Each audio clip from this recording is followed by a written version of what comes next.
नमस्कार दोस्तों, आप देख रहे हैं जी के जॉब एग्जाम यूट्यूब चैनल। तो चलिए शुरू करते हैं आज के इस सेशन को। तो अगर आप रेलवे के किसी भी एग्जाम की तैयारी कर रहे हैं तो आपको अपने एग्जाम के पेपर में यहाँ से प्रश्न देखने को जरूर मिलेंगे।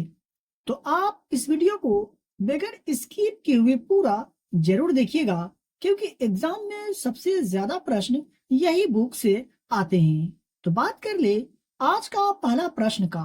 तो लाल रक्त कणिकाएं कहाँ बनती है?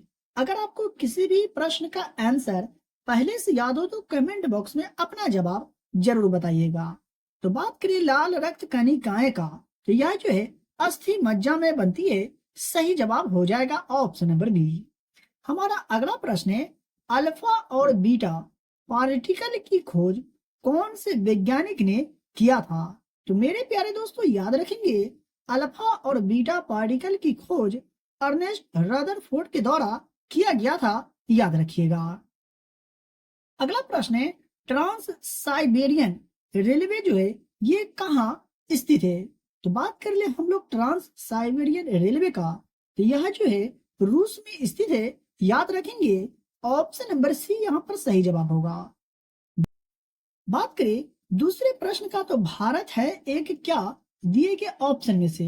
तो मैं आशा करता हूं कि आप सभी लोगों को जरूर याद होगा कि भारत जो है राज्यों का संघ है। भारतीय संविधान में भारत को राज्यों का संघ कहा गया है, और ये कौन से अनुच्छेद में कहा गया है? आपको याद हो तो कमेंट बॉक्स में कमेंट करके जरूर बताएंगे। मेरे प्यारे दोस्तों, वीडियो पसंद आ रहा है तो वीडियो को लाइक कर दीजिए, और चैनल पर पहली बार आए तो चैनल को भी सब्सक्राइब करके बेल आइकन को प्रेस जरूर कर लीजिए, ताकि वीडियो का नोटिफिकेशन सबसे पहले आप तक पहुंचे। और यहाँ आपको मोस्ट वीवीआई प्रश्न बताए जा रहे हैं, पढ़ाए जा रहे हैं। बात करें हमारा अगले प्रश्न का, तो निम्नलिखित में से कौन सी ग्रंथि है जो शरीर के थर्मोस्टेट यानी ताप स्थिरांक का कार्य करती है? याद रखेंगे, हाइपोथैलेमस जो है ऐसा ग्रंथि है जो शरीर के थर्मोस्टेट का कार्य करती है। दूसरे प्रश्न की अगर बात करें, तो पक्षियों के अध्ययन के विज्ञान को क्या कहते हैं? यानी पक्षियों के अध्ययन को क्या कहा जाता है? तो ऑर्निथोलॉजी कहा जाता है, याद रखेंगे। ऑप्शन नंबर बी सही जवाब हो जाएगा। रेलवे के एग्जाम में अध्ययन से रिलेटेड प्रश्न पूछे जाते हैं, तो याद रखेंगे। दूसरे प्रश्न की अगर बात करें, तो लियो टॉलस्टॉय ये किस देश के थे? तो बात करें लियो टॉलस्टॉय का, ये रूस के थे, आप याद रखेंगे। दूसरा प्रश्न है, विश्व पर्यावरण दिवस कब मनाया जाता है? तो विश्व पर्यावरण दिवस की अगर बात करें तो ये प्रत्येक वर्ष 5 जून को मनाया जाता है, याद रखिएगा।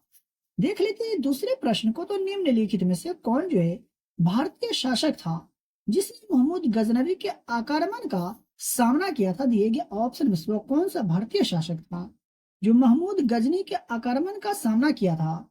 तो याद रखेंगे, राजा जयपाल जो है भारतीय शासक था जिसने महमूद गजनवी के आक्रमण का सामना किया था। यहाँ पर आपका सही जवाब होगा ऑप्शन नंबर बी। बढ़ते हैं दूसरे प्रश्न की ओर, देख लेते हैं दूसरे प्रश्न को। तो दूसरी गोलमेज कॉन्फ्रेंस में भारतीय राष्ट्रीय कांग्रेस का प्रतिनिधित्व किसने किया था? यानी दूसरा जो गोलमेज कॉन्फ्रेंस हुआ था उसमें भारतीय राष्ट्रीय कांग्रेस का प्रतिनिधित्व निम्नलिखित में से किसने किए थे? तो एम के गांधी यानी महात्मा गांधी ने दूसरी गोलमेज जो सम्मेलन हुआ था उसमें भारतीय राष्ट्रीय कांग्रेस का प्रतिनिधित्व किए थे महात्मा गांधी, आप याद रखेंगे। ऑप्शन नंबर सी सही जवाब हो जाएगा। एक ये प्रश्न है जिसका जवाब आपको कमेंट बॉक्स में देना है कि पृथ्वी का गुरुत्वाकर्षण खिंचाव न्यूनतम जो है ये कहाँ होता है? देख लेते हैं अगले प्रश्न को। तो पृथ्वी के भूप्रपट्टी में सबसे प्रचुर मात्रा में कौन सा तत्व होता है? तो पृथ्वी के भूप्रपट्टी की अगर बात करें तो इनमें सबसे प्रचुर मात्रा में एल्यूमिनियम होता है, याद रखेंगे, कंफ्यूज नहीं होना है। सही जवाब होगा ऑप्शन नंबर ए। बात कर ले दूसरे प्रश्न का, तो कौन जो है खरीफ की फसलें नहीं है? आप याद रखेंगे, प्रश्न को ध्यान से पढ़ करके जवाब देंगे। निम्न में से कौन सी खरीफ की फसल नहीं है? तो आपका सही जवाब होगा जौ। जी हाँ, जौ जो है ये खरीफ फसल नहीं है, दिए गए ऑप्शन में से। सही जवाब हो जाएगा ऑप्शन नंबर डी। बात कर ले अगले प्रश्न का, तो नर लिंग हार्मोन जो है दिए गए ऑप्शन में से कौन सा है? ये आपको पहचान करना है। तो अगर आपने चुना है ऑप्शन नंबर सी तो बिल्कुल सही जवाब है टेस्टोस्टेरोन की। अगर बात करें हम लोग तो यह नर लिंग हार्मोन है। वहीं बात करें अगले प्रश्न का तो बुध की मृत्यु इस वर्ष हुई थी, यानी बुध की जो मृत्यु हुई थी ये किस वर्ष हुई थी? तो आपको जरूर याद होगा, नहीं याद है तो आप याद रखेंगे 483 ईसा पूर्व में बुध की मृत्यु हुई थी। देख लेते हैं अगले प्रश्न को। तो प्रकाश का वेग डैश है। मोस्ट विवेक प्रश्न काफी बार एग्जाम में पूछे जा चुके हैं तो याद रखेंगे। प्रकाश का जो वेग होता है 3 × 10⁻8 मीटर पर सेकेंड होते हैं। प्रकाश का वेग आपका सही जवाब होगा ऑप्शन नंबर ए। वह लोलक, सेकेंडों का जो लोलक है वह लोलक है जिसकी समय अवधि 2 सेकेंड का होता है, याद रखेंगे। सही जवाब हो जाएगा ऑप्शन नंबर डी। बात कर ले अगले प्रश्न का। तो लौह धातु में जंग लगाने के लिए वायु में इन दोनों की आवश्यकता होती है, यानी कहने का मतलब ये हुआ कि लौह धातु में जंग लगाने के लिए निम्न में से किसकी आवश्यकता होती है दिए गए ऑप्शन में से? तो ऑक्सीजन और नमी की आवश्यकता होती है लौह धातु में जंग लगाने के लिए वायु में। सही जवाब हो जाएगा ऑप्शन नंबर बी, याद रखेंगे।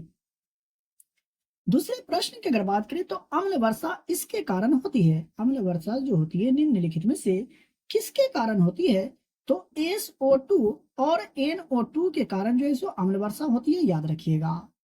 अगला प्रश्न है हमारा कि आयोडीन परीक्षण किसका पता लगाने के लिए प्रयुक्त किया जाता है? यानी आयोडीन परीक्षण जो है निम्नलिखित में से किसका पता लगाने के लिए प्रयुक्त किया जाता है? तो सही जवाब होगा कार्बोहाइड्रेट का पता लगाने के लिए आयोडीन परीक्षण किया जाता है, ठीक है, याद रखिएगा। दूसरे प्रश्न की अगर बात करें तो निम्नलिखित में से किसको पेंसिलों में प्रयुक्त किया जाता है? दिए गए ऑप्शन में से कौन है जिसका प्रयुक्त जो है सो पेंसिलों में किया जाता है? तो याद रखेंगे ग्रेफाइट का प्रयुक्त किया जाता है। सही जवाब हो जाएगा ऑप्शन नंबर बी। बात कर ले अगले प्रश्न का। तो किस मुगल शहंशाह ने तंबाकू के प्रयोग का निषेध किया?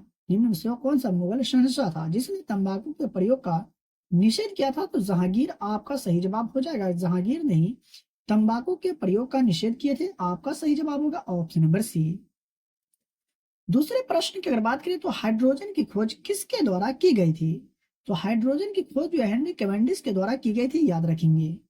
अगला प्रश्न है विश्व में सबसे बड़ा डेल्टा कौन है? तो बात करिए विश्व में सबसे बड़ा डेल्टा का, तो गंगा डेल्टा यहाँ पर सही जवाब हो जाएगा। गंगा डेल्टा जो है ये विश्व का सबसे बड़ा डेल्टा है, याद रखेंगे। सही जवाब होगा ऑप्शन नंबर सी। दूसरे प्रश्न की अगर बात करें तो निम्नलिखित में से कौन जो है कनिष्क का दरबारी चिकित्सक था? निम्न में से कौन जो है कनिष्क का दरबारी चिकित्सक था? तो चरक यहाँ पर सही जवाब हो जाएगा। चरक जो है सो कनिष्क का दरबारी चिकित्सक था। दूसरे प्रश्न की अगर बात करें तो राष्ट्रकूटों द्वारा निर्मित प्रसिद्ध मंदिर जो है ये कौन सा है? तो एलोरा आपका सही जवाब होना चाहिए। राष्ट्रकूट द्वारा निर्मित प्रसिद्ध मंदिर एलोरा में है, सही जवाब हो जाएगा ऑप्शन नंबर बी। दूसरे प्रश्न की अगर बात करें तो भारत के राष्ट्रपति को कार्यकाल पूर्ण होने से पूर्व उनके पद से कौन हटा सकता है? काफी बार एग्जाम में प्रश्न पूछा जा चुका है। तो संसद द्वारा महाभियोग लगा करके भारत के राष्ट्रपति को कार्यकाल पूर्ण होने से पहले उनके पद से हटाया जा सकता है। और महाभियोग की अगर बात करें तो इसका जो जिक्र किया गया भारतीय संविधान के कौन से अनुच्छेद में? तो अनुच्छेद 61 में। ये भी आप याद रखिएगा क्योंकि एग्जाम में काफी बार प्रश्न बन चुका है। दूसरे प्रश्न की अगर बात करें तो अल्टीमीटर से क्या नापते हैं? अल्टीमीटर से क्या मापा जाता है? तो भूतल से ऊंचाई मापा जाता है अल्टीमीटर से, सही जवाब हो जाएगा ऑप्शन नंबर बी। दूसरे प्रश्न की अगर बात करें तो किस मुगल शासक ने सती प्रथा के विरुद्ध कदम उठाए थे? इनमें से कौन सा मुगल शासक था जिसने सती प्रथा के विरुद्ध कदम उठाए थे? तो अकबर आपका सही जवाब होना चाहिए। अकबर ने सती प्रथा के विरुद्ध कदम उठाए थे। अगला प्रश्न है निम्न में से प्राचीनतम राजवंश कौन है? तो निम्न में से कौन जो है प्राचीनतम राजवंश है? तो मौर्य वंश सही जवाब हो जाएगा। मौर्य वंश जो है प्राचीनतम राजवंश है, सही जवाब हो जाएगा ऑप्शन नंबर ए। महत्वपूर्ण प्रश्न जो आने वाले एग्जाम के लिए काफी महत्वपूर्ण है और यहाँ से प्रश्न आपको अपने एग्जाम के पेपर में देखने को जरूर मिलेंगे। वीडियो पसंद आया हो तो वीडियो को लाइक करें और चैनल पर पहली बार आए तो चैनल को सब्सक्राइब करके बेल आइकन को प्रेस करें। तो चलिए मिलते फिर से एक नए वीडियो में। डेली का पीडीएफ प्राप्त करने के लिए वीडियो के डिस्क्रिप्शन में दिए गए टेलीग्राम चैनल को ज्वाइन करें।